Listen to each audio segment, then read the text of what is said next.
Bismillahirrahmanirrahim. Assalamualaikum warahmatullahi wabarakatuh.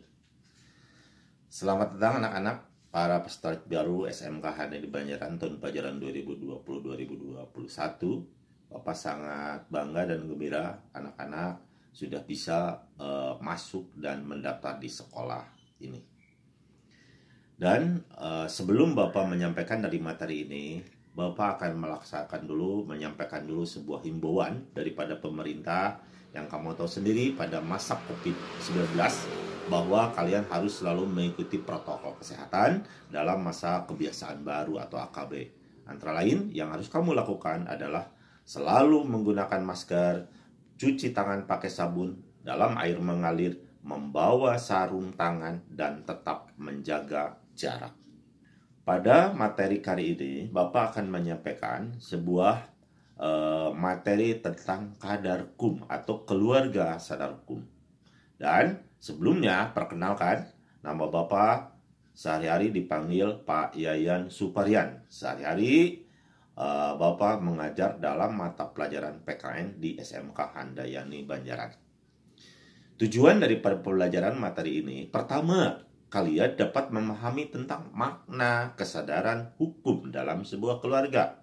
Dan yang kedua, kalian dapat mengetahui tingkat kesadaran hukum di Indonesia. Dan yang ketiganya, kalian yang paling penting sekali dapat menerapkan sadar hukum dalam kehidupan sehari-hari, yaitu pertama, di dalam sekolah, dalam masyarakat, ataupun di dalam sebuah keluarga.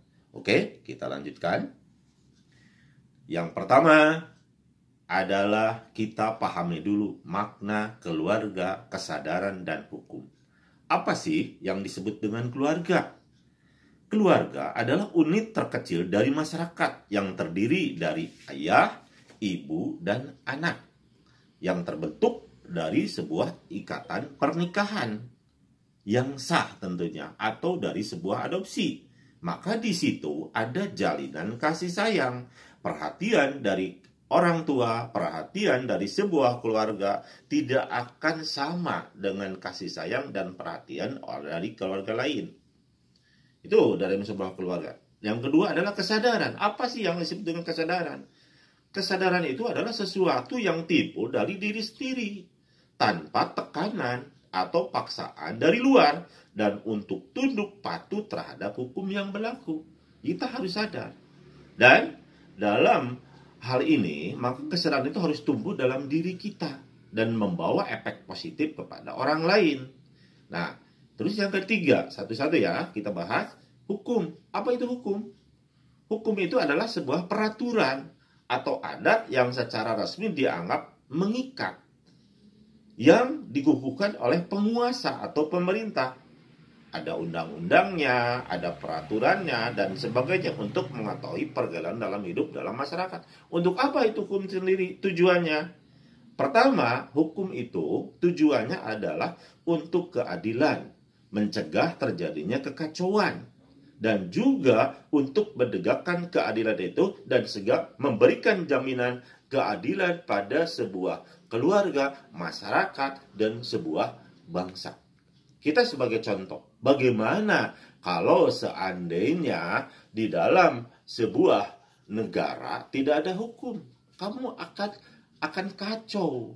Contoh kecil saja, misalnya kita pergi ke dalam sebuah kota. Di kota ada pengatur lalu lintas. Pengatur lalu lintas itu berfungsi untuk mengatur jalan lalu lintas, motor, mobil, dan lain sebagainya. Suatu saat kalian bayangkan, jika lalu lintas tersebut lampunya mati, apa yang terjadi? Tentu saja kekacauan. Motor akan ke sana kemari, mobil juga sama seperti demikian, dan itulah hukum. Hukum itu kalau peraturannya tidak dilaksanakan, peraturannya mati, kekacauan itu yang bakal terjadi. Sama seperti halnya yang terjadi pada kendaraan di tengah-tengah kota yang traffic light-nya mati. Kita kaitkan dengan bunyi pasal 1 ayat 3 Undang-Undang Dasar Negara Republik Indonesia. Di situ menyatakan, kan kamu tahu sendiri, negara Indonesia adalah negara hukum. Dan ini adalah sebagai bentuk penegasan yang bermakna bahwa segala aspek kehidupan dalam kemasyarakatan dan kenegaraan di dalam pemerintah harus senantiasa berdasarkan atas hukum. Jadi kita segala satu ini, hukum itu akan selalu berlaku. Dan ini harus ditegakkan. Nah, kita kaitkan dengan Kadarkum. Apa sih sebetulnya Kadarkum itu? Kalau Kadarkum itu adalah sebuah wadah yang berfungsi untuk menghimpun warga masyarakat yang dengan kemauannya sendiri berusaha untuk meningkatkan kesadaran hukum bagi dirinya. Yang tujuannya apa? Satu, menciptakan masyarakat yang cerdas hukum. Yang kedua, menjadi pionir dalam bentuk manusia yang sadar hukum. Hal ini harus dilakukan agar masyarakat bisa lebih masif lagi di seluruh Indonesia. Karena pemerintah akan merasa berdosa jika yang melanggar hukum akibat ketidaktahuan mereka itu sendiri. Bagaimana mewujudkan kesadaran hukum itu? Ada 4 hal yang harus dilakukan. Satu adalah mewujudkan tindakan. Tindakan kita harus lakukan. Yang kedua adalah pendidikan. Pendidikan di dalam konteks berlanjut. Ketiga adalah kampanye. Kalian kampanyekan. Dan keempat adalah keteladanan. Jadi, sebab kalau tidak itu semua keteladanan kita tidak miliki, tidak mungkin orang lain akan mengikuti. Di kalangan pelajar pun demikian. Contoh yang paling ini kan, apa kalau Bapak tadi memberikan ini, contohnya kaum pelajar. Sering terjadi ini kaum pelajar itu, terjadinya angka kesadaran hukumnya kurang, antara lain tingkat perkelahian pelajar, penggunaan motor di lalu lintas, pemakaian juga baju seragam di sekolah. Ini banyak sekali terjadi.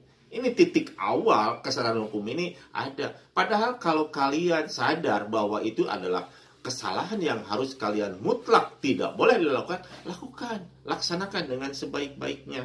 Sebab hal ini akan menjadikan, jadi jangan kalian itu melakukan sebuah tindakan hukum atau melakukan kadarkum itu karena ada sebuah pengawasan. Ada pengawasan dan tidak ada pengawasan, kalian tetap harus sadar terhadap hukum bahwa itu adalah sebuah contoh yang salah. Dan contoh yang ketiga adalah kasus. Menurut KPAI ada 161 kasus yang terjadi. Ini tahun 2018 loh. 2019 meningkat, 2020 meningkat lagi. Nah, ini kasus apa? Yaitu kasus tentang kekerasan atau bullying. Dari kasus-kasus yang tadi. Nah, ini harus jadi sebuah pemahaman. Mengapa kadarkum itu harus ada pada setiap pelajar? Karena kasusnya selalu meningkat. Baik. Bagaimana ya indikator dalam meningkatkan kesadaran mutu? Ada 4 juga yang harus dilakukan. Pertama, kalian harus selalu meningkatkan pengetahuan tentang hukum. Dan kalian paham terhadap hukum. Tentang isi, tujuan, dan manfaat. Kalau manfaatnya sudah dirasakan, apa yang harus ini kan enak kok. Yang ketiganya, sikap hukum. Dan yang keempatnya adalah pola perilaku yang selalu senantiasa taat terhadap hukum. Itu ada 4 hal indikator yang harus kamu lakukan. Baik ya, jadi tolong Bapak minta kesadaran daripada kalian semua bahwa hal yang Bapak lakukan tadi tentang perkelahian remaja, tentang bullying dan lain-lainnya itu tetap harus kamu hindari dengan sebaik-baiknya. Dan lebih baik belajarlah kalian dengan baik dan bersiaplah untuk berprestasi.